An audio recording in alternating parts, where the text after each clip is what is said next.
talk about Black reality television.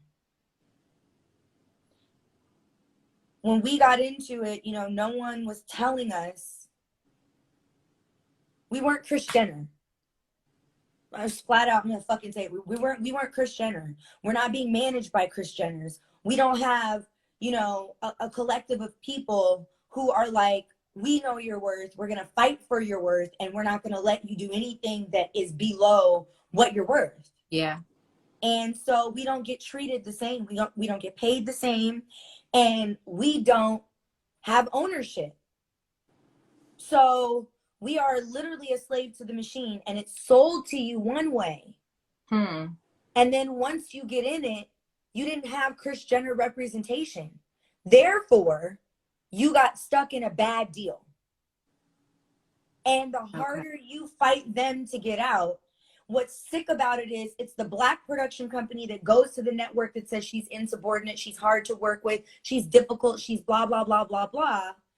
And then the more you fight to get out and you get other opportunities, it's the Black production company that goes to that network and says, don't work with her. Okay. But it's that same Black production company that is sending you through the ringer. I got to a place where I said, you know what? I'm going to start striking side deals. I'm going to give you what you want. Give me what I need. And what I need is more money.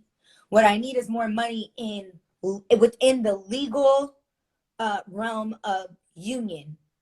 Okay. I later on found out that Love and Hip Hop was listed as a 48-minute infomercial, which allowed them to get away with not having to follow union rules or pay out union pay. Okay.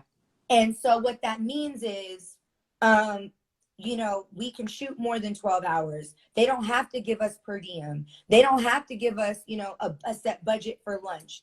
They don't have to pay us bi-weekly, weekly. They don't have to, take our taxes. But even with that, no one is educating, for the most part, African Americans in general, or people of color in general, how to balance a checkbook.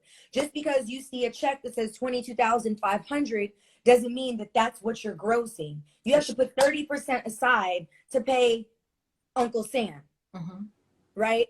So I'm going to put 30% aside. I'm going to put 10% into my son's CD. I'm going to put this much into over here. I'm going to put this much into over there. But first, I'm going to pay the rent that's here, $4,300, 4 months in advance. Why? Because now every wire that hits every fucking week, that's somewhat of a profit, right?